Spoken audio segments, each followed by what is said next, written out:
तो मेरे प्यारे साथियों, एसएससी एमटीएस एग्ज़ाम 2026 9 फरवरी के ऑल शिफ्ट्स के कुल 300 प्रश्नों को लेकर हम लोग हाजिर हैं।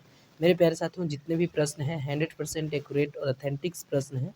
अगर आपका भी एग्ज़ाम आने वाले शिफ्ट्सों में है तो प्लीज़ इस वीडियो को शुरू से लेकर अंत तक देखिएगा, 100% हेल्पफुल साबित होगा। तो चलिए बिना टाइम वेस्ट किए हुए वीडियो को शुरू करते हैं। तो देखिए मेरे प्यारे साथियों, एक क्वेश्चन क्या आया था, एक क्वेश्चन आया था, इंडिया डिवाइडेड पुस्तक के लेखक कौन है? तो इसमें आपको अगर डॉक्टर राजेंद्र प्रसाद ऑप्शन था तो बिल्कुल 100% आप इसको लगाए थे, ठीक है। तो इंडिया डिवाइडेड पुस्तक के लेखक डॉक्टर राजेंद्र प्रसाद इसका राइट आंसर हो जाएगा। मेरे प्यारे साथियों, ये पुस्तक जो है 1946 में प्रकाशित हुआ था। डॉक्टर राजेंद्र प्रसाद जो कि भारत के प्रथम राष्ट्रपति हुआ करते थे, उनका ये पुस्तक था। और इसको अधिकांश जो है ना जेल यानी कारागार में ही मेरे प्यारे साथियों, जेल के समय में ही डॉक्टर राजेंद्र प्रसाद जी ने लिखा था। और इसमें बताया गया था भारत के विभाजन के बारे में। जी हाँ, भारत का विभाजन कैसे हुआ था, तो भारत के विभाजन के खिलाफ जो भी तर्क दिए गए थे, इन किताब में आप लोगों को पढ़ने के लिए मिलेगा, ठीक है। नेक्स्ट क्वेश्चन की बात करें तो देखिए मेरे प्यारे साथियों, एक क्वेश्चन क्या आया था, एक क्वेश्चन था, राष्ट्रीय जल मार्ग संख्या 2 किसको किसको जोड़ती है? तो आप सभी लोगों को पता है कि सदिया से धुबरी को जोड़ती है, ठीक है। नेशनल वाटर वे जो है टू, वो है सदिया से धुबरी को जोड़ती है। स्थान कहाँ पे है, लोकेशन इसका, तो असम ब्रह्मपुत्र में मेरे प्यारे साथियों इसका लोकेशन है। लंबाई लेंथ का कब है, 891 किलोमीटर है लेंथ, ठीक है। और आपको पता होगा कि यह मार्ग सीमा सुरक्षा बल और पर्यटक माल ढुलाई जैसे कोयला निर्माण, ये सब के लिए बहुत ही उपयोगी माना जाता है, तो इसको याद रखिएगा। नेक्स्ट क्वेश्चन देखिए मेरे प्यारे साथियों क्या आया था, एक क्वेश्चन आया था, कुतुबुद्दीन ऐबक गुलाम वंश की स्थापना कब किया था? तो कुतुबुद्दीन ऐबक की बात की जाए तो एक 24 जून 1206 को स्थापना किया था गुलाम वंश की।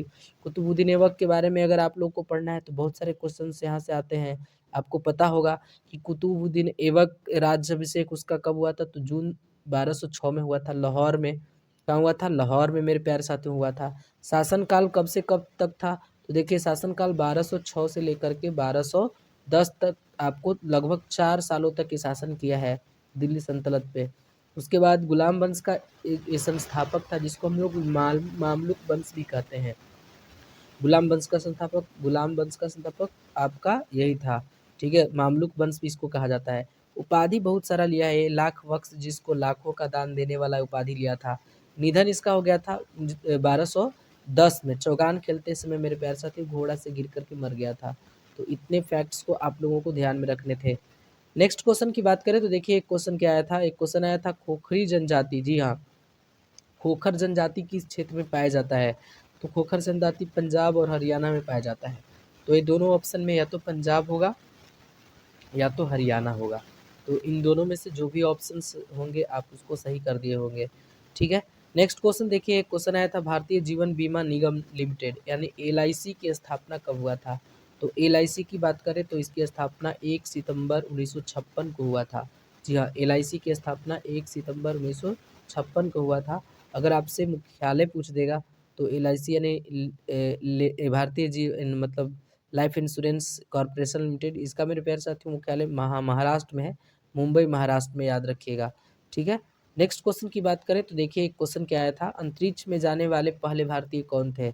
ठीक है, तो अंतरिक्ष में जाने वाले पहले भारतीय का नाम पूछा था, तो राकेश शर्मा इसका राइट आंसर हो जाएगा। 1984 इसका राइट आंसर हो जाएगा, ठीक है। 1984 में गए थे राकेश शर्मा, ठीक है। नेक्स्ट क्वेश्चन देखिए क्या आया था, पर्वतों के अध्ययन को क्या कहा जाता है?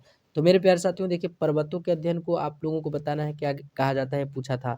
जिस तरह से आप जानते हैं अभिलेखों के अध्ययन को एपिग्राफी कहा जाता है, सिक्कों के अध्ययन को न्यूमिस्मेटिक्स कहा जाता है, उसी तरह से पर्वतों के अध्ययनों को क्या कहा जाता है, एक प्रश्न आपसे पूछा गया था, तो इसको ओरोलॉजी कहा जाता है, ठीक है। ओरोलॉजी, इसको याद रखिएगा, ओरोलॉजी, ठीक है।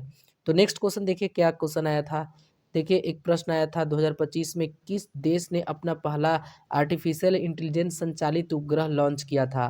तो देखिए चीन हो जाएगा इसका राइट आंसर, क्या हो जाएगा? चीन हो जाएगा। मई 2025 में मेरे प्यारे साथियों इसका स्थापना किया गया था चाइना के द्वारा। तो ये बहुत ही अच्छा क्वेश्चन है, ठीक है। नेक्स्ट क्वेश्चन मेरे प्यारे साथियों देखिए एक क्वेश्चन क्या आया था, झांझर किस राज्य का प्रसिद्ध लोक नृत्य है? जी हाँ, झांझर के बारे में पूछा गया था। तो झांझर आपके हिमाचल प्रदेश का लोकप्रिय प्रसिद्ध ही लोकप्रिय नृत्य है। मेरे प्यारे साथियों पूछा जाता है कि झांझर हिमाचल प्रदेश का तो है लेकिन किस जिले के लिए मोस्ट इम्पॉर्टेंट है, फेमस है? तो आपको पता होगा कि फेमस है आपके चंबा जिले में, हिमाचल प्रदेश के चंबा जिले में इसका विशेष रूप से आप लोग ध्यान रखिएगा। देखिए एक प्रश्न आया था बुक एंड ऑथर से भी क्वेश्चंस आए थे। The day of I stopped drinking milk पुस्तक के लेखक का नाम पूछा था। The day of stopped I drinking milk पुस्तक के लेखक तो सुधा मूर्ति अगर आप लगाए होंगे तो आपके सही जवाब हो जाएंगे। ठीक है, the day of I steep the day I stopped drinking milk यानी जिस दिन मैंने दूध पीना बंद किया, ये पुस्तक की लेखिका के बारे में पूछा था। तो इन्फोसिस के फाउंडेशन है, इन्फोसिस फाउंडेशन के अध्यक्ष रह चुके हैं या है अभी वर्तमान में, उस लेखक का नाम है सुधा मूर्ति, इसको याद रखिएगा। और मेरे प्यारे साथियों किस प्रकाशन के द्वारा इसको प्रकाशित किया गया है, तो ये भी अगर आपसे पूछेगा तो इसको याद रखिएगा कि पोंगियून इंडिया के द्वारा इसको प्रकाशित किया गया था। और इसमें सुधा मूर्ति के वास्तविक अनुभवों, उनके जीवन और के बारे में इसमें बताया गया है। ठीक है, नेक्स्ट क्वेश्चन की बात करें तो देखिए बुक एंड ऑथर से ही एक प्रश्न आए थे। क्वेश्चन क्या था, शक्ति द डिवाइन, जी हाँ, शक्ति द डिवाइन फेमिनिन पुस्तक के लेखक का नाम पूछा था। शक्ति द डिवाइन फेमिनिन पुस्तक के लेखक आपको अनुजा चंद्र मौली याद रखना होगा। ठीक है, अनुजा चंद्र मौली अगर आप लोग लगाए हो तो इसका राइट आंसर हो जाएगा शक्ति द डिवाइन फेमिनिन। जी हाँ, पुस्तक की लेखिका अनुजा चंद्र मौली हैं। और मेरे प्यारे साथियों भारतीय पौराणिक कथाओं, देवी देवताओं और उनके शक्तियों के बारे में इस पुस्तक में बताया गया है। ठीक है, और अनुजा चंद्र मौर्य ने मतलब पौराणिक कथाओं, देवी देवताओं और शक्ति के बारे में इसकी चर्चा की है और इसको रूपा पब्लिकेशन के द्वारा प्रकाशित किया गया है, तो ये भी आप लोग ध्यान रखिएगा। चलिए नेक्स्ट क्वेश्चन की बात करें तो देखिए एक क्वेश्चन आया था, एक क्वेश्चन मेरे प्यारे साथियों आया था कि शासक ने दक्षिणेश्वर यानी दक्षिण के स्वामी की उपाधि धारण किया था। तो आप सभी लोगों को पता है कि दक्षिणेश्वर की उपाधि किसने, तो ए पुलकेशिन द्वितीय इसका राइट आंसर हो जाएगा। क्या हो जाएगा, पुलकेशिन द्वितीय इसका राइट आंसर हो जाएगा। आप सभी लोगों को पता है कि पुलकेशिन द्वितीय जो है वो उनका शासनकाल 610 से 642 ईसा पूर्व तक रहा है, ईस्वी तक रहा है। और बदामी यानी वाताकी के चालुक्य वंश के सबसे महान ये राजा हुआ करते थे। ठीक है, और जिन्होंने नर्मदा नदी के तट पर हर्षवर्धन को भी हरा दिया था और उसके बाद ही दक्षिण का स्वामी ये अपना उपाधि धारण किया था। और उसके बाद उसके विजयों के वर्णन उनके दरबारी कवि हुआ करते थे रवि कृति, और उनके द्वारा रचित एक पुस्तक है जिसका नाम है एहोल। तो इसको भी याद रखिएगा, रवि कृति का ही एक रचित पुस्तक है एहोल, तो याद रखिएगा। नेक्स्ट क्वेश्चन की बात करें तो देखिए क्वेश्चन मेरे प्यारे साथियों क्या पूछा गया था। एक क्वेश्चन आया था 2024 के लोकसभा चुनाव में महिलाओं के लोकसभा प्रतिनिधियों की संख्या प्रतिशत में कितना था। तो लोकसभा चुनाव जो कि 18वीं लोकसभा चुनाव हुआ था 2024 में, जिसमें महिलाओं की भागीदारी 14% आप लोग याद रखिएगा लोकसभा में महिलाओं की भागीदारी। चलिए नेक्स्ट क्वेश्चन की बात करें तो देखिए मेरे प्यारे साथियों एक क्वेश्चन क्या पूछा गया था, ब्राजील में आयोजित फीफा विश्व कप जिस वर्ष भारत ने भाग लेने से इनकार कर दिया था। तो बोल रहा है, क्वेश्चन पूछा था कि ब्राजील में जब फीफा वर्ल्ड कप हो रहा था उस समय भारत ने भाग लेने से इनकार कर दिया था, तो वो वर्ष कौन था। तो देखिए वर्ष था 1950 का। जी हाँ, वर्ष का कौन था, तो 1950 का था। लेकिन बहुत सारे रीजन्स होंगे, बहुत सारे कारण होंगे जिसके कारण जो है फैसला लिया गया होगा। बहुत सारे कारणों में से एक कारण ये निकल के आया था कि आमंत्रण भारत को लेट मिला था, जिसके कारण एक शर्त भी था उस खेल में कि जूता पहन कर ही सभी खिलाड़ियों को खेलना है। लेकिन भारत के जो खिलाड़ी थे उनको जूता पहन कर के खेलने का कोई अभ्यास नहीं था, जिसके कारण भारत ने अपना नाम ही वापस ले लिया था। तो 1950 के फीफा वर्ल्ड कप आप लोग याद रखिएगा। चलिए नेक्स्ट क्वेश्चन मेरे प्यारे साथियों, एक क्वेश्चन क्या पूछा गया, मेंडलीव अपनी आवर्त सारणी में किस तत्व को निश्चित स्थान नहीं दिया था। तो देखिए मेंडलीव के आवर्त सारणी थे और सबसे पहले मेंडलीव ने ही आवर्त सारणी का निर्माण किया, जिसमें आपको बताया गया कि हाइड्रोजन जो है, हाइड्रोजन के लिए मेंडलीव ने कोई निश्चित जगह नहीं छोड़ा था, जिसके लिए मेंडलीव का आवर्त सारणी मतलब वो उतना कारगर नहीं हो पाया था। ठीक है, तो हाइड्रोजन इसका राइट आंसर होगा।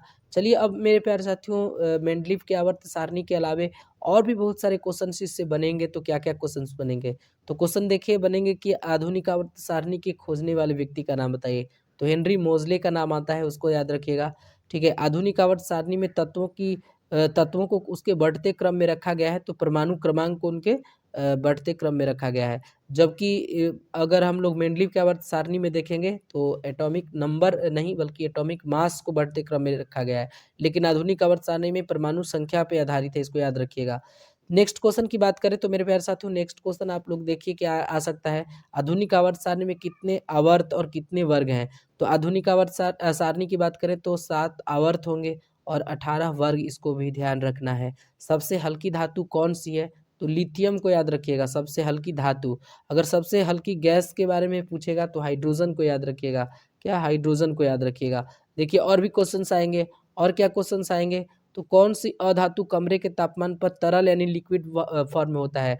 तो अधातु पूछा है ना, तो ब्रोमीन इसका राइट आंसर हो जाएगा। कौन सी धातु कमरे के तापमान पर अगर पूछेगा लिक्विड फॉर्म में, तो पारा यानी मरकरी आपका राइट आंसर हो जाएगा। ब्रह्मांड में सबसे प्रचुर मात्रा में पाए जाने वाला तत्व अगर पूछेगा तो हाइड्रोजन नाम याद रखिएगा। ठीक है। उसके बाद आपको ब्लॉक और अपवर्तित, ये बहुत सारे क्वेश्चन इससे बनेंगे मेरे प्यारे साथियों। पूछेगा कि आवर्त सारणी में सबसे क्रियाशील अधातु का नाम बताइए, तो फ्लोरीन आप लोग याद रखिएगा। पूछेगा सबसे अधिक धात्विक गुण वाला तत्व, तो सीजियम नाम याद रखिएगा। किस ब्लॉक के तत्व को संक्रमण धातु कहा जाता है? तो डी ब्लॉक नाम याद रखिएगा। ठीक है। क्षारीय धातु किस वर्ग में होते हैं? तो एक याद रखिएगा क्षारीय धातु। और क्षारीय मृदा धातु 2 में। ठीक है। हैलोजन किस वर्ग के हैं? तो 17 वर्ग के हैं। ये सब क्वेश्चन पूछे जाते हैं। उत्कृष्ट गैस किस वर्ग में आता है? तो वर्ग 18 में आता है। ठीक है। उसके बाद पूछेगा परमाणु त्रिज्याएं बाएं से दाएं जाने पर क्या होगी? घटेगी। आयनीकरण क्षमता ऊपर से नीचे आने पर क्या होगा? घटेगा। तो इतने फैक्ट्स को साथ में आपको ध्यान में रखना है, ये सब क्वेश्चंस पूछे गए हैं। ठीक है। चलिए नेक्स्ट क्वेश्चन की बात करें तो एक क्वेश्चन आया था, पानी से भरा कागज का कप ज्वाला के ऊपर रखने पर आग क्यों नहीं पकड़ता है? तो देखिए इसका कारण है कि ऊष्मा पानी में स्थानांतरित हो जाता है, जिससे कागज अपने प्रज्वलन जो तापमान है ना वहाँ तक नहीं पहुँच पाता है, जिसके कारण ये आपके नहीं जल पाते हैं। नेक्स्ट क्वेश्चन, अम्ल और क्षार अभिक्रिया से क्या बनता है? तो सभी लोग को पता है लवण और जल बनता है। एक क्वेश्चन आए थे। ठीक है। गुजरात में अंतर्राष्ट्रीय पतंग महोत्सव किस प्रमुख त्योहार के शुभ अवसर पर मनाया जाता है? जी हाँ, गुजरात में अंतर्राष्ट्रीय पतंग महोत्सव तो मकर संक्रांति अगर आप लोग लगाए होंगे तो सही हो जाएगा, मकर संक्रांति। ठीक है। देखिए एक क्वेश्चन क्या आया था, एक क्वेश्चन आया था सिराजुद्दौला का वह सेनापति कौन था जिसने प्लासी के युद्ध में धोखा दे दिया था, जिसके कारण सिराजुद्दौला की हार हो गई थी? तो मीर जाफर उसका सेनापति था जो कि अंग्रेजों के साथ हाथ मिला लिया था। मेरे प्यारे साथियों, आप सभी लोग को पता है कि प्लासी का युद्ध 23 जून 1757 को हुआ था। नवाब सिराजुद्दौला को धोखा देने वाला उसी का सेनापति मीर जाफर था, और उसने अंग्रेजों के यानी रॉबर्ट क्लाइव उस समय था, तो रॉबर्ट क्लाइव के साथ मीर जाफर ने हाथ मिला लिया था। और उसके बाद आपको पता होगा कि वहाँ के जो भी नवाब थे वो सेना से हार गई थी और बंगाल और ब्रिटिश शासन की एक नया क्रिएशन हुआ था, तो इसको याद रखिएगा। नेक्स्ट क्वेश्चन मेरे प्यारे साथियों, देखिए क्वेश्चन क्या पूछा गया। एक क्वेश्चन आया, अंतर्राष्ट्रीय अंतरिक्ष स्टेशन की पृथ्वी सतह से लगभग औसत ऊंचाई कितनी है? तो देखिए ये अंतर्राष्ट्रीय अंतरिक्ष स्टेशन से पृथ्वी की औसत ऊंचाई अगर आप 400 से 420 किलोमीटर तक सही करते हैं तो ये आपके राइट आंसर होंगे। उसके बाद प्रसिद्ध एक हजारा मंदिर, तो ये तेलंगाना में हो जाएगा। कहाँ में हो जाएगा? तेलंगाना इसका राइट आंसर हो जाएगा।